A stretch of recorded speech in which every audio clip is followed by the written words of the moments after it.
యేసయ్యా నీవు చూపిన ప్రేమను మరువను ఏ స్థితిలో అయినను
యేసయ్యా, నీ సన్నిధికి వచ్చిన నీ బిడ్డలు చూడండి అయ్యా.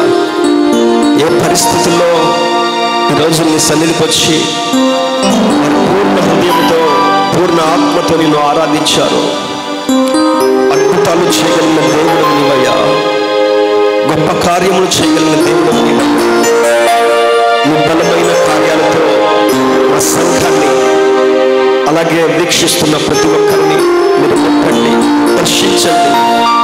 అద్భుతమైన మేలులతో మీరు నింపి ఈ రోజున వాక్యం ద్వారా మా అందరితో కూడా మాట్లాడమని యేసయ్య శక్తి కలిగిన నామంలో ప్రార్థించి అడిగి వేడుకుంటున్నాం పరమ తండ్రి. ఆమేన్, ఆమేన్. అందరం కూర్చుందాం. హల్లెలూయా, హల్లెలూయా. దేవునికి మహిమ కలుగును గాక. మీ అందరికీ వందనాలు. హల్లెలూయా. మంచిది, చాలా సంతోషం. ఈ రోజున మనమందరం కూడా దేవుని యొక్క మందిరావరణంలో ఇటు రీతిగా కలుసుకోవటం ఇది దేవుడి యొక్క చిత్తమై ఉన్నది. హల్లెలూయా. ఎహెజ్కేలు గ్రంథం 34వ అధ్యాయం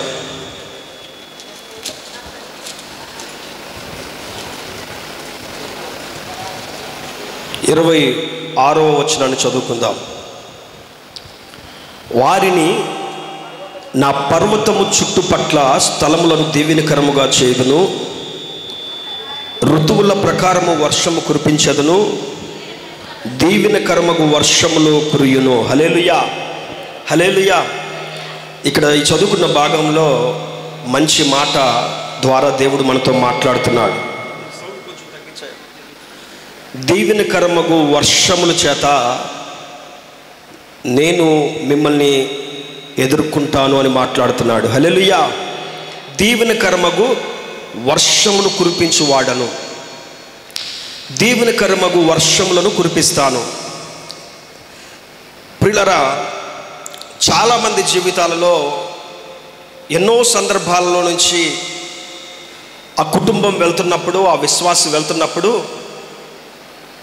దీవెన పొందుకునే విషయంలో చాలా ఇబ్బందులు ఎదుర్కొంటున్న వారు మనం చూస్తూ ఉన్నాం. చాలా పరిస్థితులు మారిపోయేటువంటి సందర్భాలను మనం ఎదుర్కొంటున్నప్పుడు దీవెనలు అనేటువంటివి పొందుకోలేని పరిస్థితిలో చాలామంది ఉన్నారు. దేవుడి రోజున మనందరితో మాట్లాడుతున్నాడు ఏంటంటే, నేను మీ మీద దీవెనకరమగు వర్షములను కురిపిస్తాను. హల్లెలూయా. దీవెనకరమగు వర్షములను నేను కురిపిస్తాను. ఈ దీవెన ఏం చేసిద్దండి మమ్మల్ని అని అంటారా? ఈ దీవెన మమ్మల్ని ఏం చేసిద్దండి? దీవెన పొందుకుంటే మేమేం చేస్తాం అని అంటారా? చూడండి, సామెతల గ్రంథం 11వ అధ్యాయం, సామెతల గ్రంథం 11:11లో యథార్థవంతుల దీవెన వలన పట్టణమునకు కీర్తి కలుగును. హల్లెలూయా. దీవెన వలన పట్టణానికి కీర్తి వచ్చిందట. నువ్వున్న పట్టణానికి నువ్వు పొందుకున్న దీవెన వల్ల కీర్తి వస్తుంది. నువ్వున్న బజారుకి ఈ దీవెన వల్ల కీర్తి వస్తుంది. నువ్వు పొందుకున్న ఈ దీవెనల వలన నీ ఇంటికి, నీ ఇంట్లో ఉన్న వారికి కీర్తిని దేవుడు తీసుకుని వస్తాడు. హల్లెలూయా. కాబట్టి దేవుని యొక్క దీవెన వర్షము మన మీద, మన కుటుంబం మీద కుమ్మరించబడును గాక. ఆమేన్. ఆయన దీవెనలను పొందుకునే వారిగా మనం ఉండాలి. ఆయన అంటున్నాడు, నేను నీ పట్టణము చుట్టూ కూడా, నేను నీ పర్వతము చుట్టూ కూడా.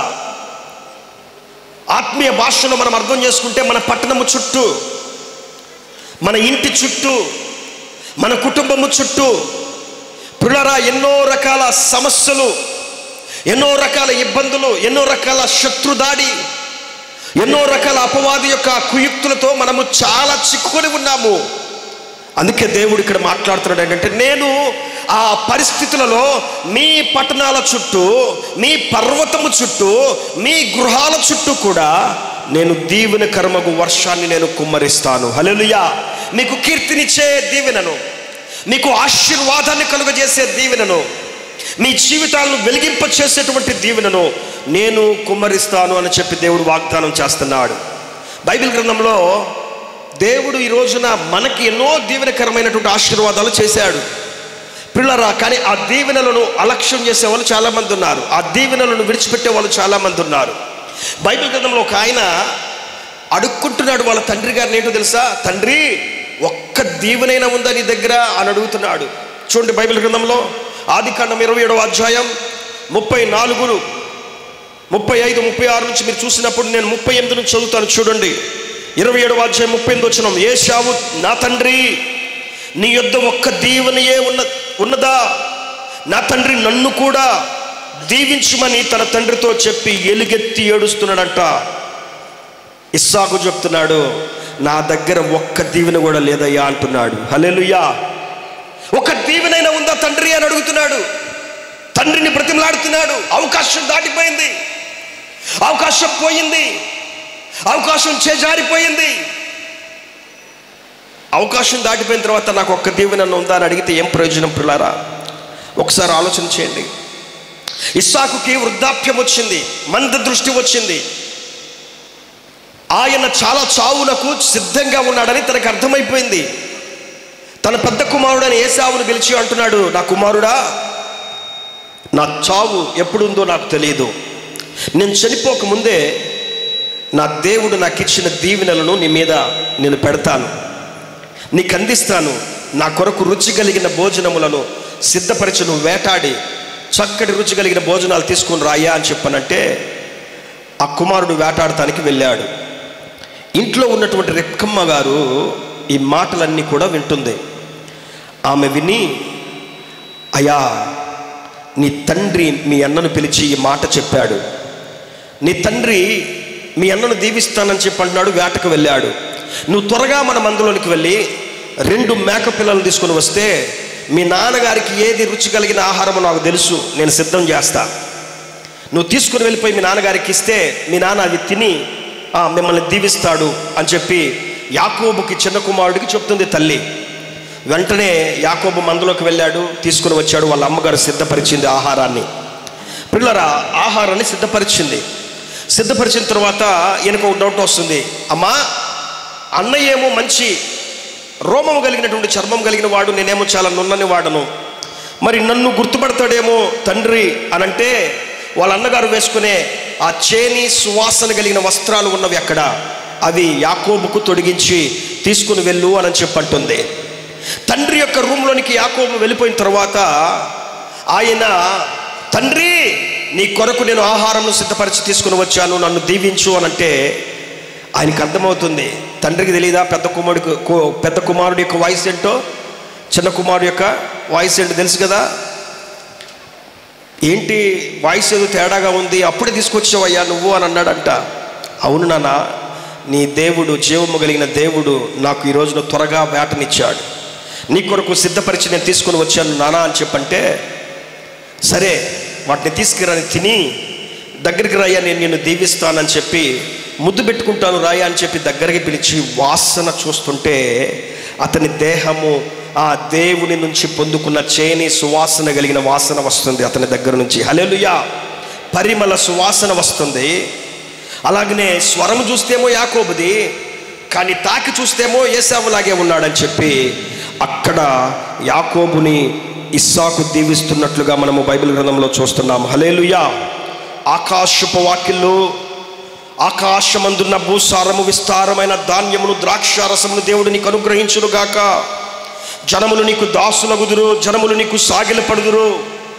నీ బంధువులందరూ కూడా ఏలిక కలువారయుండును, నీ తల్లి పుత్రులు నీకు సాగిలపడుదురు.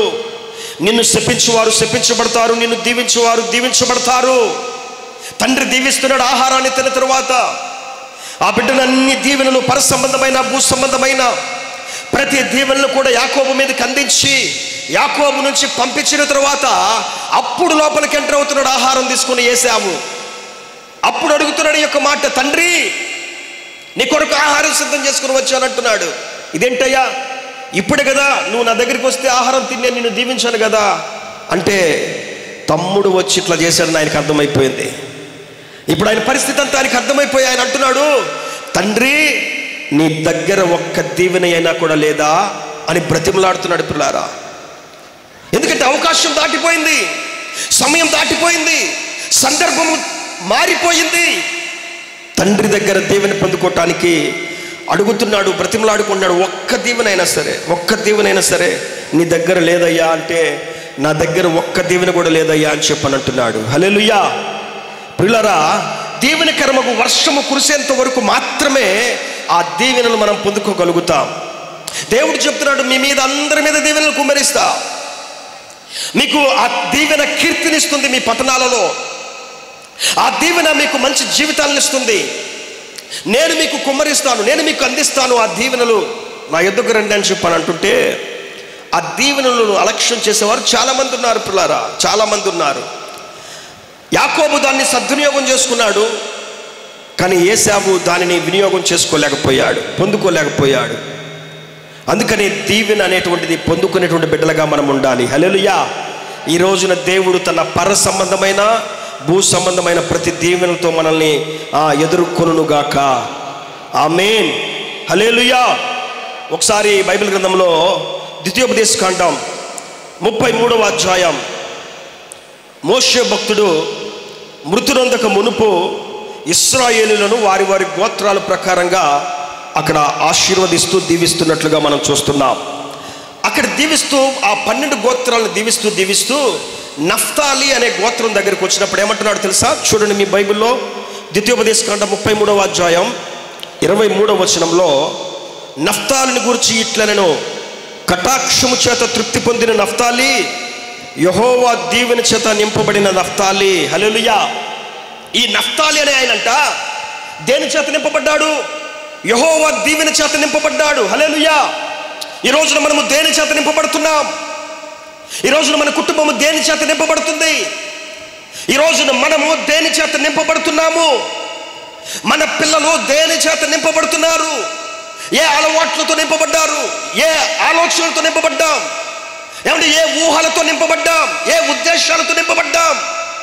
చాలా మంది అనుకుంటారు, మా ఇల్లంతా డబ్బుతో నింపబడి ఉండాలి, మా ఇల్లంతా కూడా విలువ కలిగిన వస్తువులతో నింపబడి ఉండాలి, ఏమంటే మా పిల్లలందరూ కూడా మంచి జ్ఞానముతో నింపబడి ఉండాలి, మా యొక్క ఇంట్లో అన్ని రకాల ఖరీదైన వస్తువులతో నింపబడి ఉండాలి, మేము సంతోషంతో నింపబడి ఉండాలనుకుంటారు. నఫ్తాలి దేనితో నింపబడినాడో మోషే గారు అంటున్నాడు, నువ్వు దేవుని యొక్క దీవెన చేత నింపబడి ఉన్నావు. హల్లెలూయా. హల్లెలూయా. ఈ స్థితి నువ్వు కలిగి ఉన్నావన్నా, ఈ స్థాయి నువ్వు కలిగి ఉన్నావన్నా, ఇంతటి మంచి జీవితాలను నువ్వు కలిగి ఉన్నావన్నా, పిల్లలు కలిగి ఉన్నావన్నా, పశు సంపద కలిగి ఉన్నావన్నా, వ్యాపారాలు కలిగి ఉన్నావన్నా, ఉద్యోగాలు కలిగి ఉన్నావన్నా, నీ ఇంట్లో అన్ని రకాలవి కలిగి ఉన్నావన్నా, ఇదంతా కూడా ఎలా వచ్చిందో తెలుసా? యెహోవా దీవెన వల్ల నువ్వు కలిగి ఉన్నావు. హల్లెలూయా. మంచి మాట అంటున్నాడు అక్కడ, యెహోవా దీవెన చేత నింపబడ్డావు, యెహోవా దీవెన చేత నింపబడ్డావు. హల్లెలూయా. హల్లెలూయా. ఈ రోజున మనము దేవుని యొక్క దీవెన చేత నింపబడిన వారిగా ఉండాలి. లోకంలో వ్యర్థమైన వాడితో నింపబడి ఉండటం కంటే దేవుని యొక్క దీవెన చేత నింపబడి ఉండటం ఎంతో మేలు. ప్రియులారా, ఒక ఆయన రోడ్డు మీద వెళ్తా బాగా నింపబడ్డాడు. దేంతో తెలుసా? మందుతో నింపబడ్డాడు. బాగా తాగాడు, ఫుల్గా తాగాడు, ఊగుతున్నాడు, అటు ఇటు ఊగుతున్నాడు. అటు ఇటు ఊగుతా నన్ను చూశాడు, పాస్టర్ గారండి అనే ఆ రోడ్డు మధ్యలో ఆపాడు బండి, అడ్డంగా వచ్చేసేసాడు. అయ్యా ఏందయ్యా చెప్పయ్యా అన్న. పాస్టర్ గారండి నా కోసం ప్రార్థన చేయండి. ఏం చేయాలయ్యా? నేను మారాలండి, నేను మందిరానికి రావాలయ్యా, నా కోసం ప్రార్థన చేయయ్యా. నువ్వు మారాలని మీ ఆవిడ ఆ తల్లిగారు మందిరంలోనికి వచ్చి ఎంత కాలం నుంచి ప్రార్థన చేస్తుందో తెలుసా? నీ జీవితం మారాలని నీ పిల్లలు మందిరానికి వచ్చి ఎంతగా ప్రార్థన చేసి దేవుని అడుగుతున్నారు తెలుసా? ఇంకా మారాలని చెప్పి నీకోసం వాళ్ళు కడుపు నాయ కట్టుకొని ఉంటే, నువ్వేమో సంపాదించిన పొద్దు నుంచి సాయంకాలం దాకా సంపాదించిన డబ్బులంతా కూడా ఇట్లాగా వ్యర్థంగా ఖర్చు పెట్టి తాగుడుకి బానిస అయిపోయావయ్యా. నువ్వు ఎప్పుడు మారుతావు? నువ్వు కడుపు నిండా తాగుతున్నావు మంచిదే, ఇంట్లో నీ పిల్లలు ఏం చేస్తున్నారు? ఇంట్లో నీ భార్య ఏం తింటుంది? ఇంట్లో నీ పిల్లలు ఏం తింటున్నారు? వాళ్ళు ఎట్లా తింటారులేండి, ఎవరో ఒకరి దగ్గర తెచ్చుకొని తింటారులేండి. ఎట్లా? ఎవరి చేతికెళ్ళి ఎవరు పంచుకెళ్ళి అడుక్కుంటారు వాళ్ళు.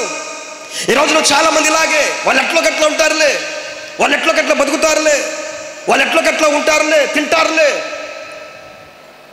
దేని చేత నింపబడి ఉన్నాం ఈ రోజున? ఒకసారి ఆలోచన చేయండి. మనము దేవుని యొక్క దీవెనల చేత నింపబడే వారిగా ఉండాలి. మోషే ఆ 12 గోత్రాలు చూసినప్పుడు ఒక్కొక్కరు ఒక్కొక్క దీవెన చేత నింపబడ్డారు. 12 మంది కూడా, 12 మంది ఆ యొక్క పెద్దలు 12 గోత్రాలు కూడా ఒక్కొక్కరు ఒక్కొక్క ప్రత్యేకమైన దీవెన చేత నింపబడ్డారు. ఎవరి చేత? యెహోవా దీవెన చేత నింపబడ్డారు. హల్లెలూయా. యోసేపు గురించి చెప్తే ఫలించేడు కొమ్మ అని బైబిల్ చెప్తుంది. ఊట యొద్ద ఫలించేడు కొమ్మ. అబ్బా, ఎంతగా ఫలిస్తున్నాడంటే దాని రెమ్మల ఊట ఎంత కూడా ఆ చుట్టుపక్కలంతా కూడా ఫలించేటట్టుగా ఉంటున్నవి. అంతగా దేవుడు అతన్ని దీవించాడు. నఫ్తాలి దగ్గరకు వచ్చినప్పుడు నఫ్తాలి గురించి ఇక్కడ చెప్తున్నాడు, యెహోవా దీవెన చేత నింపబడిన నఫ్తాలి. ఈ రోజున దీవెన చేత నింపబడాలి, దీవెన చేత నింపబడాలి. ఈ లోపల దీవెన చేత నింపబడిన హృదయం ఉండాలి. ఈ లోపల దేవుని చేత నింపబడిన జీవితం ఉండాలి. మన లోపల దేవుని చేత ఆ నింపబడిన దీవెనతో కలిగి జీవించగలిగితే మనకే విషయంలో కూడా తక్కువ కాదు ప్రియులారా. మనకేది కూడా ఆయన తక్కువ చేసి ఉంచేవాడు అయ్యి ఉండడు. హల్లెలూయా. ఈ దీవెన కోసమే బైబిల్ గ్రంథంలో చాలామంది పరుగులు తీశారు. ఈ దీవెన పొందుకోవాలని చాలామంది బ్రతిమలాడారు దేవుణ్ణి. చాలామంది దేవుని యొద్దకు వెళ్ళి దేవుణ్ణి ఆశ్రయించారు, దేవుణ్ణి ఆశ్రయించారు ప్రియులారా. ఒకసారి బైబిల్ గ్రంథంలో ఆ ఇశ్రాయేలు ప్రజలు ఆ కనాను ప్రాంతానికి వచ్చిన తర్వాత కనాను దేశాన్ని వారు స్వాధీనం చేసుకున్నాక యెహోషువ గారు ఏం చేశారంటే కిర్యాత్ అర్బా అనేటువంటి హెబ్రోను ప్రాంతాన్ని కాలేబు గారికి స్వాస్థ్యంగా ఇచ్చాడు. కాలేబు గారికి స్వాస్థ్యంగా ఇస్తే ఈ కాలేబు గారు ఆ పట్టణంలో నివసిస్తూ తన పిల్లలందరికీ కూడా భాగం పంచి ఇచ్చాడు. కుమార్తెకి పెళ్లి చేశాడు. ఒత్నియేలు అనేటువంటి ఒక ఆయనకి పెళ్లి చేసిన తర్వాత ఆయన అడుగుతున్నాడు పదే పదే, అమ్మా మీ నాన్న అది అడుగు, మీ నాన్న ఈ స్థలం అడుగు, మీ నాన్న ఆ పొలం అడుగు, మీ నాన్న ఇది అడుగు అది అడుగు అని చెప్పంటుంటే ఇంకా ఆమె ఏం చేస్తుంది, నానే కదా దిక్కు, తండ్రి దగ్గరికి వెళ్ళి అడుగుతుంది. ఏమంటుందో తెలుసా? యెహోషువ గ్రంథం 15వ అధ్యాయం, యెహోషువ గ్రంథం 15వ అధ్యాయం 19వ వచనంలో ఒక మంచి మాట ఆమె అడుగుతుంది. అందుకామె నాకు దీవెన దయచేయము అని అడుగుతుంది. హల్లెలూయా. తండ్రి దగ్గరికి వెళ్ళి ఆమె ఏమడుగుతుందంటే నాకు దీవెన దయచేయాలని అంటుంది. స్థలం విషయం పక్కన పెట్టేయండి, స్థలం ఏముంది తర్వాత వచ్చింది. తండ్రి కాబట్టి పిల్లలకి ఇచ్చేస్తాడు ఎప్పుడు కావాలన్నా. ఆమెకి హృదయంలో ఏముందంటే నీటి మడుగులు కలిగినటువంటి స్థలం కావాలని ఆమె యొక్క హృదయంలో ఉన్నది. ఆ పక్కన నీటి మడుగులు ఉన్నటువంటి స్థలం కనుక ఉంటే వాళ్ళ పశువులు కానీ వాళ్ళ మందలు కానీ మేస్తాయి, వాళ్ళకి సమృద్ధి కలిగిన నీళ్లు ఉంటవి, మంచి భూమి ఉండిద్ది, ఒకవేళ పంటలు ఏమన్నా వేసినా కూడా బాగా పండుతాయి అని ఒక ఆలోచనతో నీటి మడుగులు కలిగిన స్థలాల్ని అక్సా అడిగింది, కాలేబు గారి కుమార్తె అక్సా. కాబట్టి అది అడిగే ముందు ఆమె ఏమంటుంది తెలుసా? తండ్రి నాకు దీవెన దయచేయి. హల్లెలూయా. నాకు దీవెన దయచేయి. తండ్రిని అడిగే విషయంలో ఏమంటుంది, నాకు ఆస్తి అని అంటల్లా, నా ప్రాపర్టీ నాకు ఇయ్య అని చెప్పాలంటల్లా, నా భాగం ఎంత ఉందో ఆ భాగం తీసుకొచ్చి అని చెప్పాలంటల్లా, అయ్యా ఇదిగో నేను కలిగి ఉన్నటువంటి స్థితిని నాకు ఇచ్చేయి, నా కోసం నువ్వు ఒకవేళ ఏమైనా దాచిపెడితే అది ఇచ్చేసి నాకంతా అని అడుగుతూ ఉంటారు. వాటిని కాదు మనం అడిగేది. మొట్టమొదటిగా మన తండ్రి దగ్గర మనం ఏమడగాలో తెలుసా? నువ్వు పొందుకున్న దీవెనలలో నాకు ఒక దీవెన దయచేయి. హల్లెలూయా. నాకు ఒక దీవెన దయచేయి. ఆ దీవెన ఉంటే చాలు ఏదైనా పొందుకోగలను. ఆ దీవెన ఉంటే చాలు నేను ఎక్కడికైనా వెళ్ళగలను, ఏ స్థాయికైనా వెళ్ళగలను. ఆ దీవెన ఉంటే చాలు నేను ఏ స్థితిలోనైనా సరే ఉండగలను, ఎంతటి స్థాయిలోనైనా సరే నేను బ్రతకగలను అని చెప్పి ఆ దీవెనను అడుగుతున్నారు. హల్లెలూయా. దేవుని యొక్క చేత దీవెన పొందుకున్న వారిగా మనం ఉండాలి. దేవుని దీవెన పొందుకున్న వారిగా ఉండాలి ప్రియులారా. బోయేజ్ అంటాడు రూతును చూసి, యెహోవా చేత దీవెన నొందిన కుమారి, కుమారి నువ్వు యెహోవా చేత దీవెన నొందిన దానవు. రూతు గ్రంథం 3వ అధ్యాయం 10వ వచనంలో ఉంటుంది, కుమారి నువ్వు దేవుని చేత దీవెన నొందిన దానవమ్మా. మనుషుల చేత దీవించబడిన దానివి కాదు, మనుషుల మాటల చేత పొగడబడిన దానివి కాదు, మనుషుల కుయోక్తుల చేత నింపబడిన దానవు కాదు, మనుషుల ఆలోచన చేత నింపబడిన దానవు, జీవితాన్ని పాడు చేసుకున్న దానివి కాదు, నువ్వు వ్యర్థమైన వాటిలో నింపబడిన దానివి కాదు, యెహోవా చేత దీవెన పొందుకున్న దానవు. హల్లెలూయా. దీవెన పొందుకున్న వారిగా ఉండాలి. స్త్రీలు చూడండి, వాళ్ళు దీవెనలు పొందుకున్నారండి. పురుషులతో సమానంగా వారు దీవెనలు పొందుకుంటున్నారు. పురుషులతో సమానంగా వారు దీవెనలు కావాలని కోరుకుంటున్నారు. మేము దీవించబడాలి, మాకు దీవెనలు రావాలి, ఆ తర్వాత దేవుడు ఏదైనా సరే మాకు అందిస్తాడు. ఒక్క దీవెన ఉంటే చాలు. ఏమండి యోసేపు ఎందుకంత ఏడవాలి? ఏసావు ఎందుకంతగా ఏడవాలి? ఒక్క దీవెన లేదని. ఏం డబ్బు ఉంది చాలా.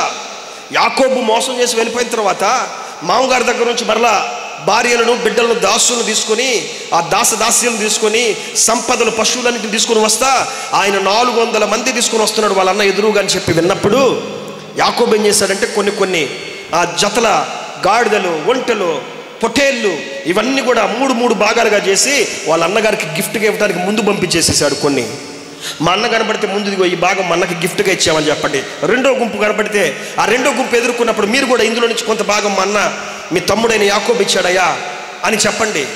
మూడో భాగం ఎదురైతే ఒకవేళ అక్కడికి వచ్చినప్పుడు మీరు కూడా ఇదే మాట చెప్పి మీరు కూడా మీ అన్నయ్య, మీ తమ్ముడు మీకోసం గిఫ్ట్గా ఇచ్చాడని చెప్పండి.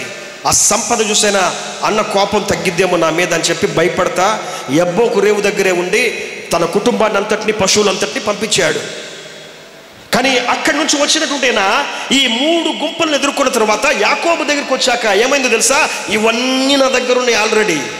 ఏసేవంటున్న మాట, ఆల్రెడీ నా దగ్గర ఉన్నాయి తమ్ముడు. ఆస్తి ఉంది నా దగ్గర ఆల్రెడీ, సంపద ఉంది నా దగ్గర ఆల్రెడీ, పశువులు ఉన్నాయి నా దగ్గర ఆల్రెడీ. కానీ నా దగ్గర ఏం లేదు తెలుసా? దేవుని యొక్క దీవెన లేదు. హల్లెలూయా! దీవెన లేదు, నా దగ్గర ఆశీర్వాదం లేదు. అందుకే వాడు తండ్రి దగ్గర మొట్టమొదటిగా అడుగుతున్నాడు. అందుకే తండ్రి నీ దగ్గర ఒక్క దీవెనైనా లేదా? ఆ దీవెన ఏం చేస్తుందో తెలుసా? వర్షం లేని సంవత్సరంలో వర్షములు కురిపిస్తుంది, కరువు ఉన్న సమయాలలో సమృద్ధి కలిగిన పంటలు ఇస్తుంది. కరువు లాంటి పరిస్థితులను చిక్కున్న నీ ఇంటిని కరువుతో నింపేవాడు కాదు ఆ దీవెన. దేవుని యొక్క దీవెన నిన్ను సంతోషభరితంగా నడిపించేటువంటిది, సమాధానంగా నడిపించేటువంటిది, ఉల్లాసకరమైనటువంటి జీవితాన్ని ఇచ్చేటువంటిది ఆ దీవెన. అద్భుతకరమైన మేలులతో నింపబడి నడుచుకుంటూ వెళ్ళేటట్టుగా చేసేది దేవుని యొక్క దీవెన. హల్లెలూయా, హల్లెలూయా. కాబట్టి నీ దీవెన, నువ్వు పొందుకున్న దీవెన నీతోనే ఉన్నదా లేకపోతే పోగొట్టుకున్నారా? ఒకసారి మీకు మీరే పరిశీలన చేసుకోండి పిల్లారా. ఈ రోజున దీవెన ఎందుకు పొందుకోవాలో మనం చెప్పుకున్నాం. ఎందుకు? దీవెన వల్ల నీకు పట్టణంలో కీర్తి కలుగుతుంది. హల్లెలూయా! పట్టణంలో కీర్తి కలుగుతుంది. మరి ఆ పట్టణంలో లేదా నీ ఇంట్లో, నీ కుటుంబంలో ఆ కీర్తి నీకు రావాలన్నా, మంచి జీవితం రావాలన్నా, మంచి స్థితిని నువ్వు కలిగి ఉండాలన్నా, కొంతమందికి ఇంట్లోనే పేరు ఉండదు, ఏమంటే పట్టణంలోనే పేరు ఉండదు, బజార్లోనే పేరు ఉండదు, రోడ్డు మీదే ఆ బజార్లోనే పేరు ఉండని పరిస్థితుల్లో బాధపడుతూ ఉంటారు. కానీ ఈ దీవెన నీకు ఒక కీర్తినిస్తుంది, నీకు ఒక కీర్తినిస్తుంది. ఇప్పుడు ఈ దీవెన పొందుకోవాలంటే నువ్వేం చేయాలి? ఈ దీవెన పొందుకోవాలంటే నువ్వు నేనేం చేయాలో మీకు 3 విషయాలు నేను క్లుప్తంగా చెప్తాను. జాగ్రత్తగా చూడండి. బైబిల్ గ్రంథంలో నుంచి ద్వితీయోపదేశకాండం, డ్యూటోనమీ చాప్టర్ 28 verse 2, 28వ అధ్యాయం ద్వితీయోపదేశకాండం 2వ వచనం. నీవు నీ దేవుడైన యెహోవా మాట వినిన ఎడల ఈ దీవెనలన్నీ నీ మీదకి వచ్చి నీకు ప్రాప్తించును. హల్లెలూయా! దీవెన నువ్వు పొందుకోవాలంటే దేవుని యొక్క మాట నువ్వు వినాలి. మొట్టమొదటిగా దేవుని యొక్క మాట వినాలి. ఇంట్లో ఉన్న భర్త మాట వినని భార్యలు కొంతమంది ఉన్నారు, ఇంట్లో ఉన్న భార్య మాట వినని భర్తలు ఉన్నారు కొంతమంది. వద్దయ్యా, భార్య చెప్పింది వద్దయ్యా, అక్కడికి వెళ్ళొద్దయ్యా, ఆ పని చేయొద్దయ్యా, అది ముట్టుకోవద్దయ్యా. భార్యని కసిరించుకొని ఇసిరించుకొని డబ్బులు తీసుకుని వెళ్ళి తాగి తందనాలాడి గొడవలు పడి ప్రాణాలు కోల్పోయిన వాళ్ళు చాలామంది ఉన్నారు. గొడవల్లో చిక్కున్న వాళ్ళు చాలామంది ఉన్నారు.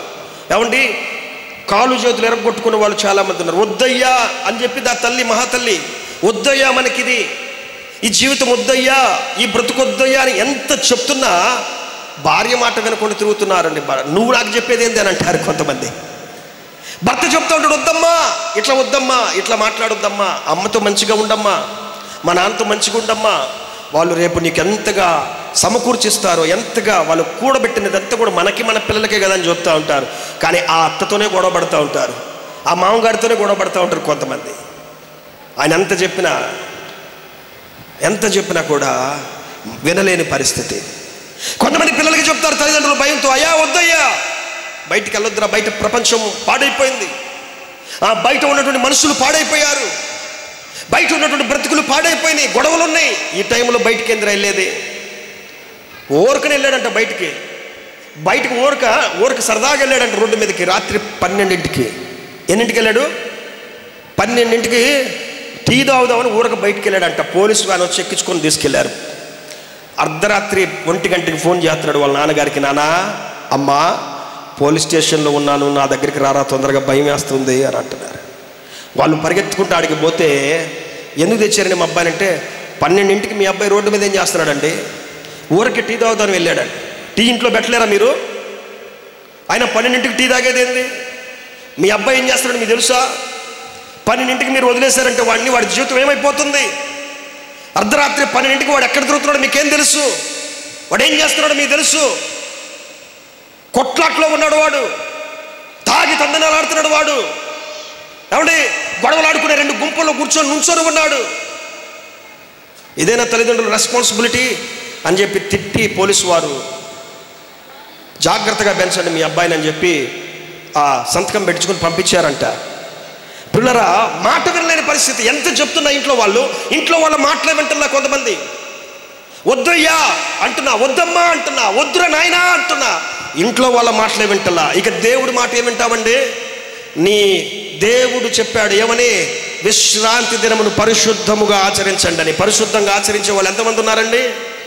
పరిశుద్ధంగా ఆచరించంటే తలస్నానం చేసి తల మీద నీళ్లు పోసుకొని చక్కగా కొత్త బట్టలు వేసుకొని సెంటు కొట్టుకొని ఇంట్లో బాగా మాంసం కూరలు వండుకొని ఆ పలావు మాంసం తిని కడుపు నిండా 11ంటికి ప్రార్థన అయితే 12ంటికి వచ్చితే 12ంటికి వస్తే దేవుడి మాట విన్నట్ట, పరిశుద్ధంగా ఆచరించినట్ట? ఒకసారి ఆలోచించండి పిల్లారా. దేవుని యొక్క మాట, దేవుని యొక్క ఆజ్ఞ, బైబిల్ గ్రంథంలో దేవుడు చాలా మాటలు చెప్పాడు. ఒక కుటుంబం ఎలా నడవాలో చెప్పాడు, ఒక వ్యక్తి ఎలా నడవాలో చెప్పాడు, ఒక వ్యక్తి ఎలా ఉండాలో చెప్పాడు. నా మాట కనుక మీరు వింటే ఆ కింద మాటలో ఉండేది ద్వితీయోపదేశకాండం 28వ అధ్యాయం 3, 4, 5, 6 వచనాల్లో, నీవు పట్టణములో దీవించబడతావు, పొలములో దీవించబడతావు, గర్భఫలము దీవించబడుతుంది, నీ భూఫలము దీవించబడుతుంది, నీ పశువుల మందలు, నీ దుక్కిటెద్దులు, నీ గొర్రె మేకల మందలు దీవించబడతాయి, నీ గంప, నీ పిండి పిసుకు, నీ తొట్టి దీవించబడుతుంది. నీవు లోపలికి వచ్చినప్పుడు దీవించబడతావు, నీవు బయటకు వెళ్ళినప్పుడు దీవించబడతావు. హల్లెలూయా. ఎప్పుడండి?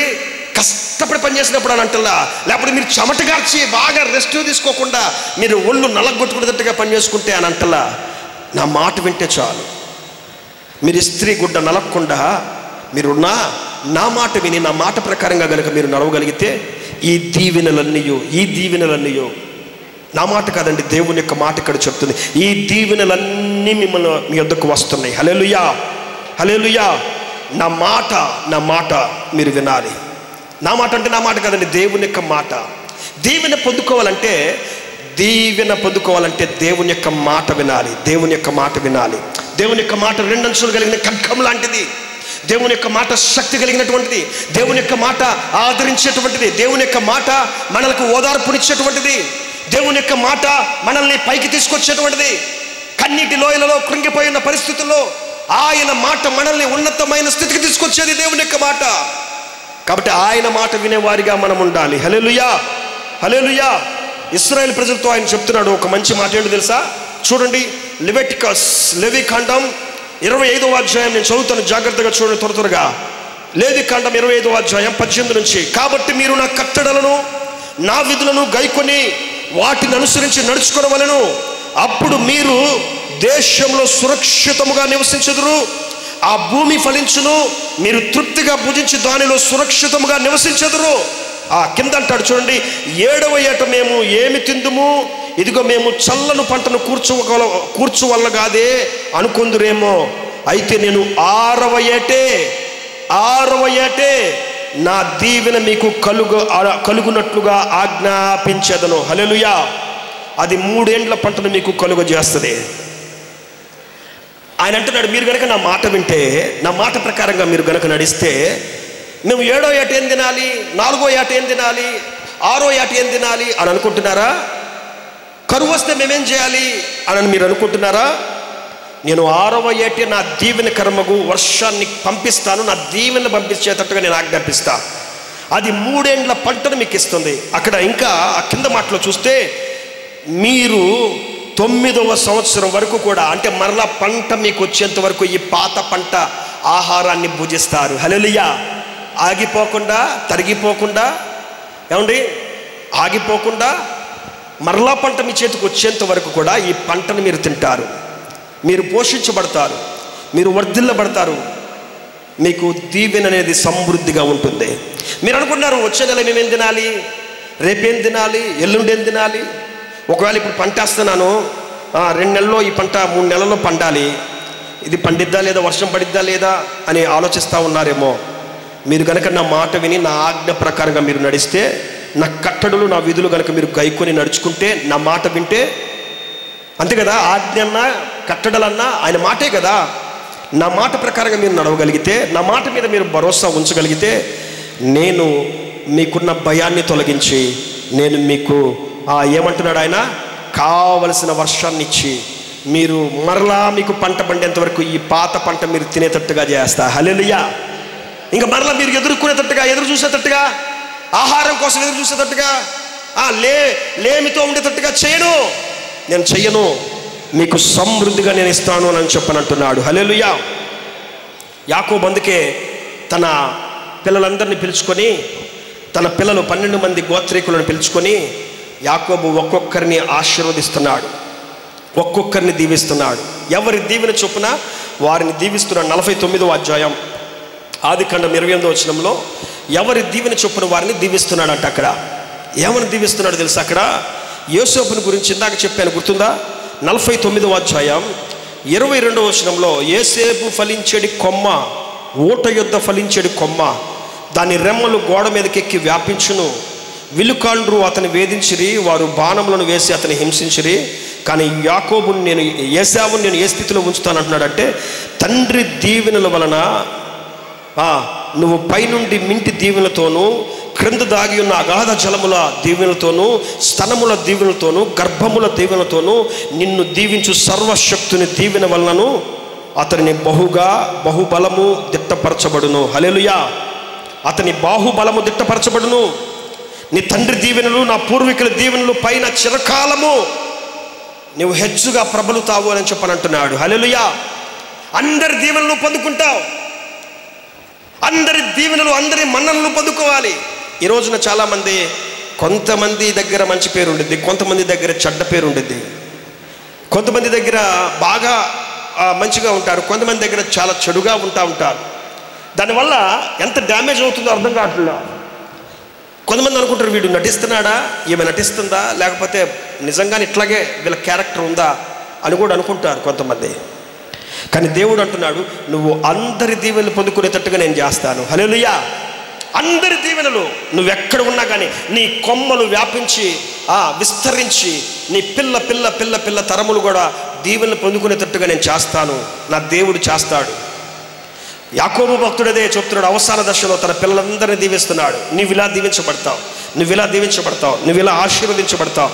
నీ పూర్వీకుల దీవెనలు, నీ కుటుంబీకుల దీవెనలు, అన్ని దీవెనలు పొందుకొని ఉంటావు అని అంటున్నాడు. కాబట్టి పిల్లరా, దేవుని మాట వింటే గనుక దేవుడి యొక్క దీవెనలన్నీ పొందుకుంటాం. హల్లెలూయా. యాకోబు అంతగా దీవించబడ్డాడన్నా, ఇస్సాకు అంతగా దీవించబడ్డాడన్నా, ఆ తండ్రి అబ్రహాం అంతగా దీవించబడ్డాడన్నా, వారు దేవుడు చెప్పినట్లుగా నడిచారు, దేవుని మాట విన్నారు. వారు దేవుని యొక్క మాట విన్నారు, దేవుని యొక్క మాట వైపే చూశారు, దేవుని వైపే చూశారు. అందుకే ఆ మాట, వాళ్ళు విన్న ఆ మాట, ఆ ఆజ్ఞ, ఆ కట్టడలు వారిని దీవెనకరమైన పరిస్థితుల్లోనికి తీసుకొని వెళ్ళని. హల్లెలూయా. వారి చుట్టూ దీవెనలు ఉన్నాయి. వారు శత్రు భూభాగాల్లో ఉన్నా వారు దీవించబడ్డారు. ఏమంటే అబీమెలెకు కాలంలో అబ్రహాము ఉన్నా, ఫిలిష్తీయుల భూభాగంలో ఇస్సాకు ఉన్నా, ఏమంటే యాకోబు మరి ఆ యొక్క శత్రువుల ప్రాంతంలో ఉన్న ఫరో దగ్గర ఉన్నా కూడా, యాకోబు ఫరో దగ్గర ఉన్నా కూడా దేవుడు వారి కుటుంబాన్ని అభివృద్ధిలోని తీసుకుని వచ్చాడు. హల్లెలూయా. 100 పంట వాళ్ళు కోసుకునేటట్టుగా దీవించాడు దేవుడు. హల్లెలూయా. యాకోబుని ఇస్సాకు కరువు దినాలలో ఆ గింజలు తీసుకుని వెళ్ళిపోయి ఆ భూమిలో వేస్తే ఈ ఫిలిష్తీయులందరూ నవ్వుకుంటున్నారంట, ఈడేంద్రా ఉన్న గింజలని పాడు చేసుకుంటున్నాడు ఈ కరువులో, అసలు మన భూభాగంలో అసలు పంటే పండదని చెప్పని నవ్వుకుంటున్నారంట, పాడు చేస్తున్నాడు రైడు అనుకున్నారంట. కానీ మంచుతో, పరలోకపు మంచుతో దేవుడు ఏం చేశాడంటే, ఆ ఆకాశపు మంచుతో ఆ పంటను పండించినప్పుడు ఏ వ్యక్తి అయితే నవ్వుకున్నాడో వాళ్ళందరూ చూసేటట్టుగా పంట మొత్తం కోసుకుని వెళ్తుంటే వాళ్ళందరూ సిగ్గుపడేటట్టుగా దేవుడు చేశాడంట. హల్లెలూయా. దీవెనకరమగు వర్షములు కురిపించేవాడు మన దేవుడు. అబీమెలెకు టైంలో అబ్రహామును దేవుడు, ఆయన ఉన్నటువంటి చుట్టుపక్కల ఉన్నటువంటి శత్రువుల మధ్యలో దేవుడు ఏమంటే ఎంత గొప్పగా మహారాజుగా ఆశీర్వదించాడు అబ్రహాముని మనం చూస్తున్నాం. ఎంత గొప్ప స్థితిని దేవుడు వారికి ఇచ్చాడు మనం చూస్తున్నాం పిల్లారా. యాకోబు ఫరో దగ్గర నుంచున్నాడంట. ఒకసారి ఆలోచించండి, ఫరో దగ్గర నుంచోవడం ఏంటి? ధాన్యం కొనుక్కోండి రమ్మని పిల్లలు పంపించాడు. కరువు వచ్చింది మనకయ్యా, అక్కడికి పోయి ధాన్యం కొనుక్కోండి రండి అంటే అక్కడ యోసేపు ఉన్నాడు. యోసేపును చూసి యోసేపు వాళ్ళ యొక్క అన్నదమ్ములను కలుసుకొని తండ్రిని తీసుకొని రండి నా దగ్గరికి అని చెప్పి వాళ్ళ నాన్నగారిని పిలిచి, వాళ్ళ నాన్నగారు వచ్చిన తర్వాత వాళ్ళ నాన్నగారిని గట్టిగా కౌగులించుకొని వాటేసుకొని ఏడ్చి, నానా నన్ను దేవుడు ఇక్కడ ప్రధానమంత్రిగా చేశాడని ఆ తండ్రితో చెప్పి తన అనుభవాలు, తన దేవుడి యొక్క దీవెనలన్నీ కూడా చెప్పి ఫరో దగ్గరికి తీసుకుని వెళ్ళాడంట. ఎవరు? యోసేపు ఫరో దగ్గరికి తీసుకుని వెళ్తే ఫరో దగ్గర నుంచొని ఫరోని దీవిస్తున్నాడంట యాకోబు. హల్లెలూయా. చూస్తారా ఆ మాట? చూడండి బైబిల్ గ్రంథంలో ఆదికాండం 47వ అధ్యాయం, ఆదికాండం 47వ అధ్యాయం 10వ వచనంలో ఫరోను దీవించి ఫరో ఎదుట నుండి వెళ్ళిపోయెను. హల్లెలూయా. యాకోబు అంట ఫరోను దీవించే స్థాయికి దేవుడు తీసుకుని వెళ్ళాడు. శత్రువుని దీవించేటట్టుగా దేవుడు చేశాడు. మనం శత్రువుని ఏం చేస్తాం? శాపనార్థాలు పెడతాం. కానీ ఆయన ఏం చేస్తున్నాడు? దీవిస్తున్నాడు. నా బిడ్డలకి ఆహారం ఇస్తున్నావయ్యా, నువ్వు దీవించబడాలి, మీరు దీవించబడాలి, మీరు మంచి స్థితిలో ఉండాలి, మీరు మంచి ఆరోగ్యం పొందుకోవాలి, మీరు మంచి స్థాయిలోనికి రావాలి, ఇంకా మీ పరిపాలన ఇంకా ఎన్నో సంవత్సరాలు జరగాలి, అలా కోరుకోవాలండి మనం అందరం కూడా. ఫరోని దీవిస్తున్నాడు యాకోబు, ఫరోని దీవిస్తున్నాడు. ఫరోని దీవించే స్థాయికి వెళ్ళాడు అని అంటే దేవుని యొక్క మాట అతడు ఎంతగా నమ్మి నడిచాడో మనం ఒక్కసారి ఆలోచన చేయాలి. హల్లెలూయా. అందుకే ఎక్సోడస్ నిర్గమకాండం 23వ అధ్యాయం 25వ వచనం కనుక చూసినట్లయితే 23వ అధ్యాయం 25వ వచనం, నీ దేవుడైన యెహోవానే సేవించవలెను, అప్పుడు ఆయన నీ ఆహారమును నీ పానమును దీవించును, నేను నీ మధ్య నుండి రోగమును తొలగించెదను. హల్లెలూయా. నీ దేవుణ్ణి మాత్రమే మీరు సేవించగలిగితే, ఆయన మాట మాత్రం మీరు వినగలిగితే ఏ రోగం మీకు రాదు. దేవుడు చెప్పినట్టు నడిస్తే రోగం ఎందుకు వచ్చిందండి? ఏమండి, రోగం వస్తుందన్న ఎయిడ్స్ వ్యాధులు, క్యాన్సర్ వ్యాధులు, భయంకరమైన వివిధ రకాల వ్యాధులు వస్తున్నాయి అంటే ఆ మాట అలక్ష్యం చేయకుండా మనం మన ఇష్టానుసారంగా నడవబట్టే కదా. మానలేని మందులు లేని రోగాలు చాలామందికి వస్తున్నవి. ఆ మాటను పెడచవను పెట్టి మన పనుల్లో మనం బిజీగా ఉండి మా కుటుంబం, మా బిడ్డలు, మా పని, మా వ్యాపారం, మా ఉద్యోగం, మా తల్లిదండ్రులు, మా కుటుంబం, ఇంకా నేను నేను నేను నేను నా పిల్లలు పిల్లలు పిల్లలు పిల్లలు కష్టపడుతున్నాం, శ్రమ పడుతున్నాం, దేవుని మాటను పక్కన పెట్టేశాం, ఆయన మాట ప్రకారంగా నడవటం లేదు. అందుకే కదండి ఈ రోగం. అందుకే ఆయన అంటున్నాడు, మీ పానము దీవించబడుతుంది, మీ ఆహారము దీవించబడుతుంది. ఎప్పుడు? మీ రోగము కూడా, మీ మధ్య ఏ రోగమును కూడా నేను తీసివేస్తాను. ఎప్పుడు? ఆయన మాట ప్రకారంగా మీరు నడిచినప్పుడు. హల్లెలూయా. ఆయన మాటను మీరు ఉన్నప్పుడు. రెండవదిగా దీవెన మనం పొందుకోవాలంటే బైబిల్ గ్రంథం చెప్తుంది, దీవెన మనం పొందుకోవాలంటే సామెతల గ్రంథం 22వ అధ్యాయం, Proverbs chapter 22 verse 9, 22వ అధ్యాయం 9వ వచనం చూడండి అమ్మా. దయా దృష్టి గలవాడు తన ఆహారంలో కొంత దరిద్రునికిచ్చును, అట్టివాడు ఏం పొందుకుంటాడు? దీవెన పొందుకుంటాడు. హల్లెలూయా. నిన్ను వలే నీ పొరుగు వారిని ప్రేమించాలి. రెండవదిగా నిన్ను వలే, నిన్ను ఎలాగైతే నువ్వు చూసుకుంటున్నావో, నీ పిల్లల్ని ఎలాగైతే నువ్వు చూసుకుంటున్నావో, నీ స్థితిని దేవుడు పెంచినప్పుడు నీ పొరుగు వారిని కూడా నువ్వు చూసేటట్టుగా ఉండాలి. నిన్ను వలే నీ పొరుగు వారిని ప్రేమించాలి. ఈ ఒక్క మాట ఎంతోమంది హృదయాలను మార్చింది, ఎంతోమంది రాజుల జీవితాలను మార్చింది, ఏమంటే ఎంతోమంది దేశ నాయకుల హృదయాలను మార్చింది. నిన్ను వలే నీ పొరుగు వారిని ప్రేమించు అనే మాట. దయాదృష్టి గలవాడు తన ఆహారంలో కొంత దరిద్రునికి ఇస్తాడంట, కొంత దరిద్రునికి ఇస్తాడు. ఎందుకు? దయగలవాడు కాబట్టి, ఆయన దయగలిగిన మనుష్యుడు, దయగలిగిన స్త్రీ కాబట్టి ఆ తల్లి ఏమంటే వారు దయతో వాళ్ళ ఆహారం ఉంటే కొంత పేదలకు ఇస్తారు. వాళ్ళ దగ్గర కొంచెం డబ్బులుంటే, ఆ పేదరికంలో ఉన్నవారు ఉంటే, ఒకవేళ వాళ్ళ కాడ ఏమీ లేని పరిస్థితులు ఉంటే వారికి కొంత సహాయం చేస్తారు. అది ఏమైందో తెలుసా? ఆ ఇచ్చిన ఆ తల్లి, ఆ తండ్రి యొక్క కుటుంబానికి దీవెనకరంగా ఉంటుంది. హల్లెలూయా, హల్లెలూయా. దీవెన కలిగించేవాడు మన దేవుడు. దయాదృష్టి ఉండాలి, పొరుగు వారిని ప్రేమించాలండి. ఈ రోజున పొరుగు వారిని ఎంతమందిని ప్రేమిస్తున్నామండి? మన చుట్టూ చాలామంది ఉన్నారు, మన చుట్టూ చాలామంది ఉన్నారు. మన పొరుగు వారిని మనం ప్రేమిస్తున్నామా? ఎంత నిందలేస్తున్నామండి పక్కన వాళ్ళ మీద, పక్కన వాళ్ళ మీద ఎంత ఇబ్బంది ఆ వ్యక్తికి పెళ్ళయింది, ఆ వ్యక్తికి ఒక భార్య ఉంది, లేదా ఆ వ్యక్తికి ఒక భర్త ఉన్నాడు, ఆ వ్యక్తి ఒక సంసార జీవితం అనుభవిస్తున్నారు, మంచి పిల్లలతో ఉంటున్నారు. మనం ఏదన్నా ఒక నింద ఇస్తే, ఏదైనా ఒక మాట అంటే ఆ కుటుంబం ఏమైపోవాలి? వాళ్ళు ఏమైపోవాలి? వాళ్ళు బాగా బతుకుతారా లేదా? వాళ్ళు సంతోషంగా ఉంటారా లేదా? వాళ్ళు తన్నుకొని వచ్చి వాళ్ళు విడిపోయి ఆ కుటుంబం అటు, ఈ కుటుంబం ఇటు, ఏమండి ఎంత దారుణం అవుతాయండి. పొరుగు వారిని ప్రేమించాలండి. దేవుడు చూసుకుంటాడు వాళ్ళు ఏదైనా తప్పు చేస్తే, దేవుడు చూసుకుంటాడు వాళ్ళు ఏదన్నా ఒకవేళ వాళ్ళ ఇష్టానుసారంగా వాళ్ళు బ్రతికితే. జడ్జి చేయటానికి నువ్వు నేను ఏ పార్టీ వాళ్ళమండి? మనం చేయాల్సింది ఒకటి ఏంటంటే, నిన్ను నన్ను దేవుడు ఆశీర్వదించాడా, మనము మన పొరుగు వారిని ప్రేమించాలి. హల్లెలూయా. మన పొరుగు వారికి మనం సహాయం చేయాలి, దయాదృష్టి కలిగిన వారిగా మనం ఉండాలి. అప్పుడు ఆ దరిద్రులైన స్థితిలో ఉన్న వారికి, ఆ లేమి స్థితిలో ఉన్న వారికి సహాయం చేస్తే దీవెనను అందుకుంటారు. వాళ్ళందరూ కూడా దీవెనకరంగా బ్రతుకుతారు. పిల్లారా, బైబిల్ గ్రంథంలో పొరుగు వారిని ప్రేమించే విషయాలు చాలా ఉన్నవి, చాలామంది ప్రేమించారు. అయితే పోయిన వారం నేను ఒక మాట చెప్పాను మీకు. ఏంటంటే బాలాకు రాజుగారు, బాలాకు అనేటువంటి ఒక రాజు ఇశ్రాయేలు ప్రజలను శపించడానికి ఒక ఆయన తెచ్చాడని చెప్పాను, బిలాముని. మీకు తెలుసు కదా, బిలాము బోధ బైబిల్లో ప్రకటన గ్రంథంలో ఉంది. బిలాము బోధ. ఈ బిలాము బోధలన్నీ కూడా ఎట్లా ఉంటాయి అంటే, నేటి దినాల్లో ఉన్న బోధలు శపించాలి, తిట్టాలి, కొట్టాలి, అరవాలి, వాళ్ళని పాడైపోయేటట్టుగా చేయాలి. మైకి పెట్టారంటే అవే బోధలు వస్తాయి కొంతమందికి. ఇప్పుడు ఈ బిలాము అనే వ్యక్తిని తీసుకొచ్చిన ఈ బాలాకు, బిలాము ఓపెన్ చేసి గ్రంథాలు తెరిచి ఆయన చెప్తున్న మాట ఏంటో తెలుసా? చూడండి ఒకసారి. సంఖ్యాకాండం 23వ అధ్యాయం 18వ వచనం. బిలాము ఉపమాన రీతిగా ఇట్లనెను, బాలాకు లేచి వినుము, సిప్పోరు కుమారుడా చెవియొగ్గి నా మాట ఆలకించుము. ఇదిగో దీవించమని నాకు సెలవాయను, ఆయన దీవించును, నేను దాన్ని మార్చలేను. హల్లెలూయా, హల్లెలూయా. నేను మార్చలేను. దేవుని యొక్క సెలవిది. ఈ కుటుంబం దీవించబడాలనేది దేవుని యొక్క ఆలోచన. ఈ సంఘం దీవించబడాలనేది దేవుని యొక్క ఆలోచన. ఈ మనిషి దీవించబడాలనేది దేవుని యొక్క ఆలోచన. నేనెవరిని మార్చడానికి? ఆ వ్యక్తిని నేనెవరు? ఆ దీవెని మార్చడానికి? అయ్యా నా వల్ల కాదయ్యా, వీళ్ళు దీవించబడాలనేది దేవుని యొక్క ఆలోచన, దేవుని యొక్క సెలవు. దేవుడు ఇదిగో ఈ గ్రంథంలో చెప్తున్నాడు, ఈ కుటుంబాలు దీవించబడాలి, ఈ సంఘంలో ఉన్న ప్రతి ఒక్క బిడ్డ దీవించబడాలి.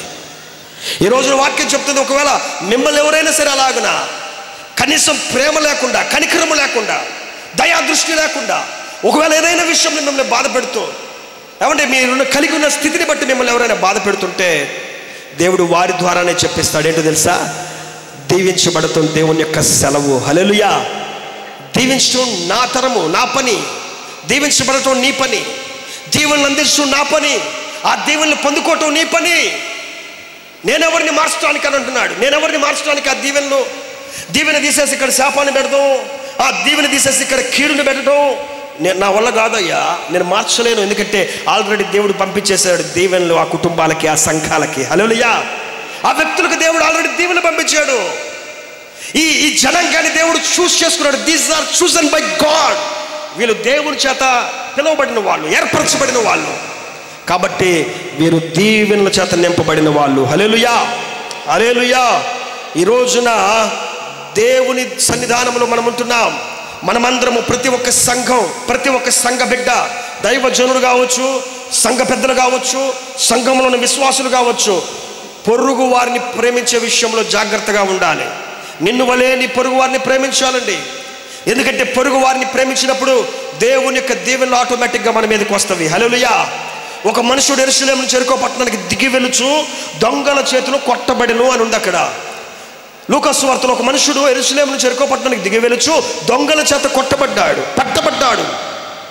దొంగలు అతన్ని కొట్టి కొర ప్రాణంతో విడిచిపెట్టి వెళ్ళిపోయారు. ఆ పరిస్థితుల్లో ఎవరికి చెప్పుకోవాలి? ఏం చేయాలి? ఆయన చూస్తున్నాడు, ఎవరైనా వచ్చి ఆదుకుంటారా? ఆ మార్గంలో పరిసయ్యుడు ఒకడు వెళ్తున్నాడంట. పరిసయ్యుడు వెళ్తున్నాడు, చూసి పక్కగా వెళ్ళిపోయాడు. లేవీయుడు వెళ్తున్నాడు, అటు పక్కగా చూసి అతన్ని పక్కగా వదిలేసి వెళ్ళిపోయాడు. ఎవరు కనీసం సహకరించడంలా. ఈ రోజులో యాక్సిడెంట్ అయితే రోడ్ల మీద జరిగే పరిస్థితి చెప్తున్నా. పెద్ద పెద్ద యాక్సిడెంట్లు జరిగితే ముందు పెద్దలు అందరూ, అక్కడున్న కుర్రోళ్ళు కానీ వాళ్ళందరూ ఏం చేస్తారో తెలుసా? అంబులెన్స్కి ఫోన్ చేయట్లా, ఫోన్లు తీసి రికార్డ్ చేస్తున్నారు. యాక్సిడెంట్ ఎట్ట జరిగింది, వీడికి కాలు ఎట్ట జరిగింది, సగ భాగం ఎట్ట కట్ అయింది, రికార్డులు చేస్తున్నారండి. ఎంత దారుణమైన పరిస్థితి అండి. ఫోన్లు ఓపెన్ చేసి రికార్డ్ చేసి ఆ సోషల్ మీడియాలో పెట్టుకుంటున్నారు. అబ్బా ఇగో ఈ రోడ్డు మీద పెద్ద యాక్సిడెంట్ అయింది చూడండి, కారు చూడండి ఎంత నుజ్జు అయిపోయిందో, ఆ మనిషి చూడండి ఎంత నుజ్జు అయిపోయాడు, వాడు ఏడుస్తూ ఉంటాడు అక్కడ, అయ్యా రక్షించండి రా బాబు, హాస్పిటల్ తీసుకెళ్ళరా బతుకుతాను రా అంటున్నా కూడా వీడియోలు తీసుకుంటా సోషల్ మీడియాలో పెట్టుకుంటున్నారు. వాక్యం ఇక్కడ చెప్తుంది, మనము దేవుని యొక్క దీవెనలు పొందుకోవాలి. పరిసయ్యుడు వెళ్తున్నాడు ఆ మార్గంలో, లేవి వెళ్తున్నాడు ఆ మార్గంలో. వీళ్ళిద్దరూ కూడా మందిరంలో నిలబడిన వాళ్ళే, వాక్యాన్ని నిత్యము ధ్యానిస్తున్న వాళ్ళే, వాక్యాన్ని పఠించే వాళ్ళే. కానీ వారిలో సహోదరుల పట్ల ప్రేమానురాగాలు లేవు, పొరుగు వారిని ప్రేమించే గుణం వారిలో లేదు. చూసి పక్కగా అటుగా వెళ్ళినని ఉంది బైబిల్లో. కానీ ఆ మార్గంలో మంచి సమరయుడు వెళ్తున్నాడు. హల్లెలూయా, హల్లెలూయా. మంచి సమరయుడు వెళ్తున్నాడు. ఆయన చూసి అతడు పడి ఉన్న స్థలానికి వచ్చి ఆ నూనె పోసి గాయములను కట్లతో కట్టి అక్కడి నుంచి అతన్ని పైకెత్తుకొని పూటకోళ్ళ వాని ఇంటికి తీసుకుని వెళ్ళి ఆ పూటకోళ్ళ వానికి 2 దేనారాలు ఇచ్చి, ఇతడు నీ కొరకు ఇంకేమైనా ఖర్చు పెడితే నేను మరలా వచ్చిస్తానయ్యా అని అంటున్నాడు. హల్లెలూయా. ఎంత ప్రేమండి, ఎంత ప్రేమండి. దేవుని యొక్క ప్రేమ కూడా అలాంటిది. పిల్లరా, పొరుగు వారిని ప్రేమించే విషయంలో మనం కూడా అలాగే ఉండాలి. దేవుడు మన స్థితిని బహుగా హెచ్చించినప్పుడు, మన స్థాయిని బహుగా హెచ్చించినప్పుడు, మనము ఆ స్థితిలో ఉన్నప్పుడు మన పొరుగు వారికి మనం సహాయం చేసేవారిగా ఉండాలి. హల్లెలూయా. ఇంతకాలం నీదు కృపలో కాచిన దేవా, ఎన్నేళ్ళు గడచినా ఎన్ని తరాలు మారినా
ఇంతకాలం కాచిన దేవుడు, ఇంతకాలం ఇంకనూ కూడా కాపాడే దేవుడు. ఏమండి, ఆయన మేలులు మర్చిపోలేనివి అని చెప్పి మనమే చెప్తున్నాము. కానీ పక్కనున్న పొరుగు వారిని ప్రేమించే విషయంలో ప్రేమించలేకపోతున్నాం. జాగ్రత్తగా మనము ప్రేమించాలి. దేవుడు మనకు అప్పగించిన బాధ్యత. మనకి దేవుడు ఎందుకు ఆస్తినిచ్చేది తెలుసా? మనకి దేవుడు ఎందుకు ఆ స్థితినిచ్చేది? మనకి దేవుడు ఎందుకు వర్ధిల్ల చేసేది? మనకెందుకు దేవుడు చేతి నిండా మంచి సహాయాన్ని అందించేది? నీతో పాటుగా నీ పొరుగు వారిని కూడా మీరు పరామర్శిస్తారని, మీ మీ మీ యొక్క బజార్లో ఉన్నటువంటి లేమి స్థితిలో ఉన్న వారిని కొద్దిగా ఆదుకుంటారని. దేవుడు మీకు అంత జ్ఞానాన్ని ఇచ్చేది ఎందుకంటే, దేవుడు మీకు అంత స్థాయిని ఇచ్చేది ఎందుకంటే, నీకున్న దాంట్లో నువ్వు ఇతరులకు సహకరిస్తావు, సహాయం చేస్తావని చెప్పి. కాబట్టి మనము ఇతరులను ప్రేమించే విషయంలో గనక ముందుంటే, ఎవరైతే పొరుగు వారిని ప్రేమిస్తారో వారిని నేను దీవిస్తానని దేవుడు చెప్తున్నాడు. హల్లెలూయా. మీరు దీవెనలు పొందుకుంటారు. మూడవదిగా, దీవించబడాలంటే, ఈ దీవెనలు మనం పొందుకోవాలంటే చూడండి, మీ బైబిల్లో నుంచి అదే సామెతల గ్రంథం ప్రొవర్బ్స్ చాప్టర్ 28 verse 20, 28వ అధ్యాయం 20వ వచనం చూడండి. 28వ అధ్యాయం సామెతల గ్రంథం 20వ వచనం, నమ్మకమైన వానికి దీవెనలు మెండుగా కలుగును. హల్లెలూయా. దీవెన కలగాలంటే మూడవది ఇక్కడ అంటున్నాడు, నమ్మకంగా ఉండాలి. నమ్మకత్వం అనేది దేవుడు నీలో చూస్తాడు. నమ్మకంగా ఉండాలి. బిడ్డ నా మాట వింటుందా? ఈ బిడ్డ నాలో ఉంటున్నాడా? ఈ బిడ్డకు అప్పగించిన కుటుంబాన్ని జాగ్రత్తగా చూసుకున్నాడు ఆయన? ఈమె అప్పగించిన బిడ్డలను జాగ్రత్తగా పెంచుతుందా? నా సన్నిధిలో నమ్మకంగా ఉంటున్నారా? నమ్మకంగా బ్రతుకుతున్నారా? దేవుడు మనల్ని గమనిస్తాడు పిల్లారా. నమ్మకత్వం ఉండాలి దేవుడి దగ్గర. నీకు అప్పగించిన చిన్న కుటుంబంలో నువ్వు నమ్మకంగా ఉండాలి. నీ భర్తకి నువ్వు నమ్మకంగా ఉండాలి. నీ కోసం కష్టపడుతున్నాడు, మీ పిల్లల కోసం కష్టపడుతున్నాడు, బయటికి వెళ్ళి ఎండలో చాకిరీ చేస్తున్నాడు, ఆయన శ్రమ పడుతున్నాడు, బయట ఎంత కష్టపడుతున్నాడో మీకు తెలియదు. రోడ్ల మీద ఒక్కొక్క పురుషుడు, ఆయన మగవాడు కష్టపడే బాధ ఎవరికి తెలియదండి, చెప్పుకోలేడు ఇంట్లో. ఈరోజు నేను ఎంత కష్టపడానో మీకు తెలుసు అని చెప్పుకోడు. ఆయన ఒళ్ళు నలగొట్టుకుని ఇంటికి వచ్చి సంతోషంగా పిల్లలతో ఆడుకుంటూ ఉంటాడు. అలాంటి భర్తకి నమ్మకంగా ఉండే భార్యగా మనం ఉంటున్నామా? ఏమంటే భర్త ఎంతో నమ్మకం పెట్టుకుంటున్నాడు భార్య మీద. నా బిడ్డల్ని బాగా చూసుకునిద్దని, నా పిల్లల్ని బాగా చూసుకునిద్దని, నా ఇంటిని బాగా చూసుకునిద్దని, నా కుటుంబాన్ని బాగా చూసుకునిద్దని. ఆ భార్య పని నుంచి భర్త ఇంటికి రాగానే కూర్చొని ఫోన్ నొక్కుంటా ఉండింది. అమ్మ కొంచెం అన్నం పెట్టమంటే పెట్టుకోపో, అక్కడ రా వండి పెట్టా, అక్కడే ఉంది పల్లెల్లో పెట్టుకొని తినిపో, ఫోన్ నొక్కుంటా ఉంటున్నారు. ఇదేనండి భర్తను ప్రేమించే విషయం. ఒక్కొక్క భార్య ఇంట్లో టీవీలో మంచి నాటికి వస్తూ ఉంటుంది.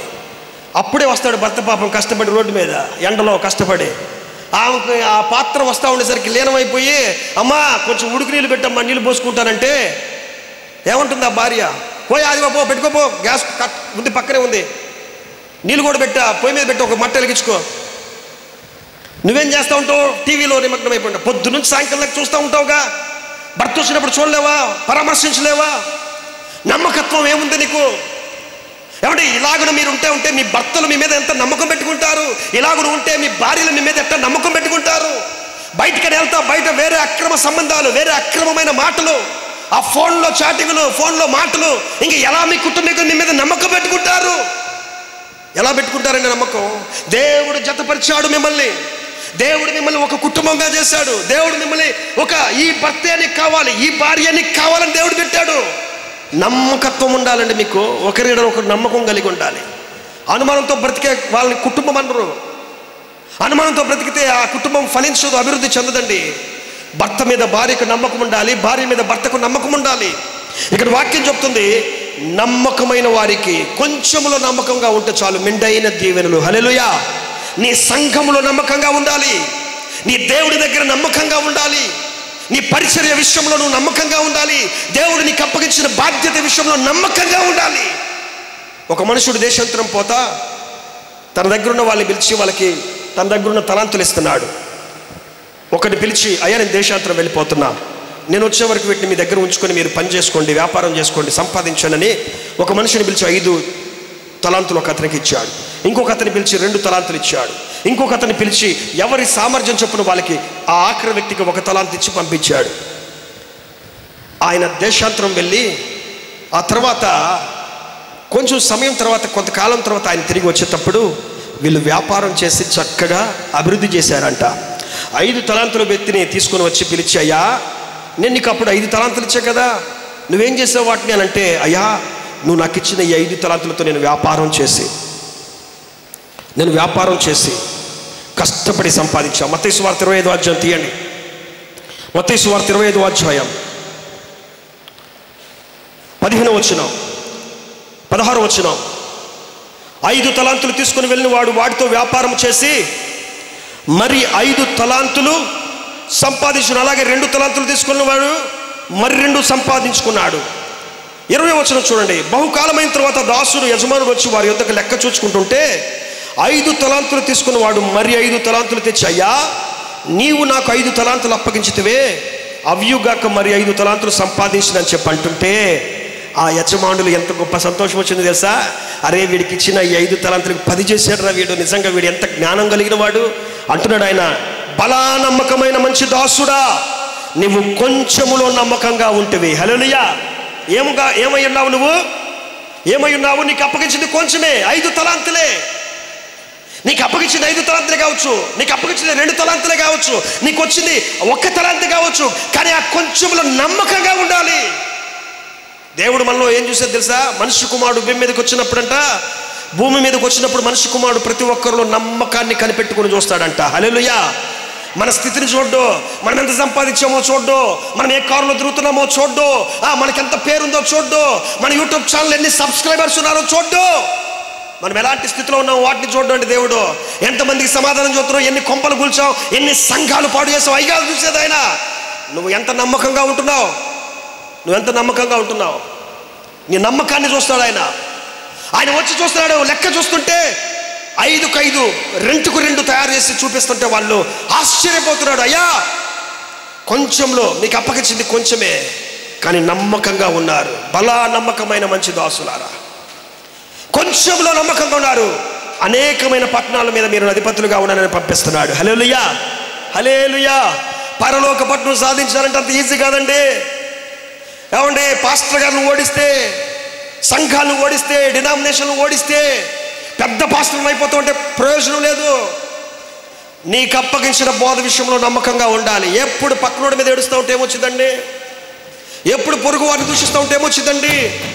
ఒకసారి ఆలోచన చేయండి పిల్లారా. దేవుడు వచ్చి లెక్క చూసినప్పుడు ఆ లెక్కలు నువ్వు సరిగా తూగాలి, సరిగా ఉండాలి. నీలో నమ్మకత్వాన్ని ఆయన చూస్తాడు, నీకు అప్పగించినటువంటి బాధ్యతను ఆయన చూస్తాడు. ఆయన అంటున్నాడు, బలా నమ్మకమైన మంచి దాసుడా, నువ్వు కొంచెంలో నమ్మకం ఉన్నావు. అందుకే సామెతల గ్రంథంలో ఇందాక మనం చదువుకున్నాము, నమ్మకమైన వానికి ఏం కలుగుతాయి? దీవెనలు మెండుగా కలుగుతాయి, మెండుగా వస్తాయి. మెండుగా అంటే ఇంకా చెప్పలేము ఎన్నైనా కానీ. అరే వీళ్ళు ఎలా దీవించబడుతున్నారా, వీళ్ళకి ఎలా వస్తున్నారా, వీళ్ళు ఎలా పొందుకుంటున్నారా, వీళ్ళు ఎలా కలిగి ఉన్నారా అనుకుంటూ ఉంటారు.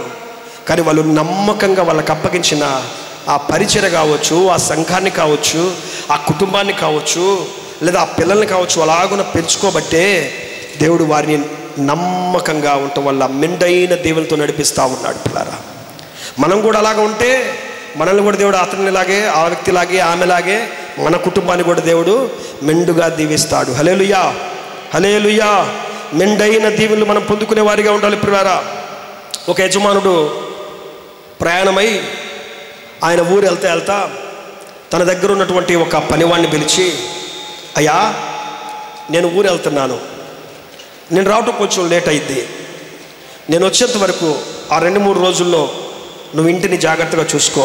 ఇంటి మీద అంతా మీద కూడా అధికారంట కాబట్టి వాడికి అప్పగిస్తున్నాడు, తాళం అప్పగిస్తున్నాడు. ఇదిగో ఈ తాళం తీసుకొని జాగ్రత్తగా నీకు ఇష్టమైనవన్నీ పెట్టా, ఇదిగో మంచి ఆహార పదార్థాలు ఉన్నాయి, ఫ్రిడ్జ్లో మంచి ఆహారం ఉంది, ఇదిగో ఈ టేబుల్ మీద అన్ని రకాల పదార్థాలు, కాయలు, ఫ్రూట్స్ అన్నీ ఉన్నాయి, నీకేం కావాలంటే అవి తినేసే చక్కగా, కానీ జాగ్రత్తగా ఇంటిని కాపాడుకో.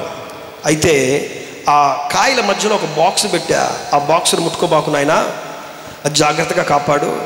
డబ్బు కావాలంటే ఇదిగో ఇందులో ఉన్నాయి, ఈ పెట్టెలో డబ్బు తీసుకో, ఇంకేదైనా అవసరమైతే ఇదిగో ఇక్కడ ఉన్నాయి అవి తీసుకో, ఆహారం కావాలంటే ఆహారం సమృద్ధిగా ఉంది, జాగ్రత్తగా నువ్వు ఇంట్లో ఉండి నేను వచ్చేంత వరకు ఉండు, ఆ పెట్టెని మాత్రం ముట్టుకోబాకని వెళ్ళాడంట.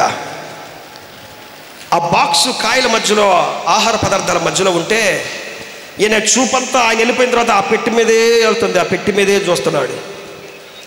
ఆహార పదార్థాలు ఉన్నాయి, కాయలు ఉన్నాయి, స్వీట్లు ఉన్నాయి, డబ్బు బాక్స్ ఉంది అక్కడ పక్కన పెట్టా, ఎంతగా ఉంటుంది డబ్బులు పెట్టాడు, వాడుకొని ఇష్టం, నువ్వు ఎక్కడికి వెళ్తావు, ఏం తింటావో. ఇల్లు జాగ్రత్త కనిపెట్టుకుని తాళాలు ఇచ్చి వెళ్ళిపోయాడు. ఇంక ఇంట్లో ఉన్నదంతా నీదే కదా, అదెందుకు, అది అవసరం ఆ ముట్టుకోవటం. ఆయన చూపంతా అసలు తింటం మీద బోలా, ఆ స్వీట్ల మీదకి బోలా, కాయల మీదకి బోలా, ఆ డబ్బు మీదకి బోలా. ఆయన పోయిన కాడ నుంచి సాయంకాలం దాకా కడుపు నాయకు కట్టుకొని ఈ బాక్సులో ఏముంది, ఈ బాక్సులో ఏం పెట్టాడు, ఎందుకు ముట్టుకోవద్దన్నాడు, ఇందులో ఏం పెట్టాడు, నేను చూడాలి, నేను చూడాలి, నేను చూడాలి. ఆకలి ఇట్లా ఆయనకి చాలా డబ్బు అవసరం, కానీ ఇప్పుడు ఆ డబ్బు మీద అవసరం రావట్లా. ఈ బాక్స్లో ఏం పెట్టాడు, అది ముట్టుకోవద్దన్నాడంటే ఎంతకంటే ఇంకేదో గొప్పదే, బలమైందే, కాస్ట్లీది ఏదో పెట్టుంటాడు, అందుకే ముట్టుకోవద్దన్నాడు. ఒకసారి ఓపెన్ చేసి చూద్దాం ఏం పోయింది, ఒకసారి చూద్దాం, ఓపెన్ చేసి చూద్దాం. ఆయన లేడుగా, చూడలేదు అని చెప్పొచ్చులే ఆయనకి అని చెప్పి ఓపెన్ చేద్దాం అనుకున్నాడంట. అది ఓపెన్ చేసేసరికి అందులో నుంచి ఒక పిట్ట, ఒక చిన్న పిట్ట, లవ్ బర్డ్స్ ఉంటాయి కదా, అందమైన పిట్ట ఎగురుకుంటా బయటికి వెళ్ళిపోయిందంట. ఒక్కసారిగా గుండె దడేలు మందిందంట. ఎందుకు, పిట్ట పెట్టాడు అందులో. వాడికి అర్థమైపోయింది, నన్ను గమనించడానికే బహుశా పెట్టుంటాడు ఆయన, నా నమ్మకత్వాన్ని గమనించడానికే పెట్టుంటాడేమో. అయ్యో ఇప్పుడు ఏం చేయాలి, ఆ పిట్ట ఏంటి, ఏ వర్గానికి చెందింది, ఏ కలర్కి చెందింది, ఎలాంటిది, ఎంత కాస్ట్లీది, ఎక్కడ తీసుకురావాలి, ఎక్కడ దొరుకుతాయి, మా యజమాని వస్తే నేనేం చేయాలి, భయపడుతున్నాడు. ఇక తింటలేదు, డబ్బు మీదకి పోవట్లేదు. ఏమండి 2 రోజులు కూడా తినకుండా అన్నం పాడాలు మొనుకొని ఆ పెట్టె ఎక్కడైనా దొరికిద్దేమని చూస్తున్నాడు, ఎక్కడ లేదు, పారిపోయింది అది. యజమాని వచ్చి చూస్తే అందులో పెట్టలేదు. అప్పుడు ఆయనకు అర్థమైందంట, ఇంతకాలం నా దగ్గర నమ్మకంగా ఉన్నావు అనుకున్నా, కానీ ఒక చిన్న టెస్ట్ పెట్టా, అందులో నువ్వు ఫెయిల్ అయిపోయావు. అదే ఒక తలాంతు ఇచ్చిన వాడితో అంటున్నాడు, నువ్వు ఫెయిల్ అయిపోయావు, నీకు ఇచ్చిన తలాంతు నువ్వు పోగొట్టుకున్నావు. దేవుడు నీకు ఇచ్చిన కుటుంబం ఎలాంటిదో తెలుసా? ఎవరికి ఇవ్వాలని బిడ్డలు దేవుడు నీకు ఇచ్చాడండి. ఒకసారి బయటకు వెళ్ళి చూడండి, పిల్లలు లేక ఎంతమంది బాధపడుతున్నారు, భర్త లేక ఎంతమంది బాధపడుతున్నారు. మీకు తెలీదా? మీకు తెలుసు కదా, మా భర్త ఇప్పటికి ఉంటే ఎంత బాగుండో, మాకెంత ఇబ్బందులు తొలగిపోతాయో, ఎంత సంతోషంగా ఉంటామని చెప్పి ఎంతమంది అనుకుంటున్నారు కదండి. చనిపోయిన ఆ భార్యలు. ఈ రోజున దేవుడు మనకి మంచి కుటుంబాన్ని ఇచ్చాడు. నీకు అప్పగించింది ఆ కుటుంబాన్ని, ఆ చిన్న కుటుంబాన్ని నమ్మకంగా నువ్వు చూసుకుంటున్నావా? నమ్మకత్వంగా నువ్వు ఉంటున్నావా? ఒకసారి ఆలోచన చేయండి పిల్లారా.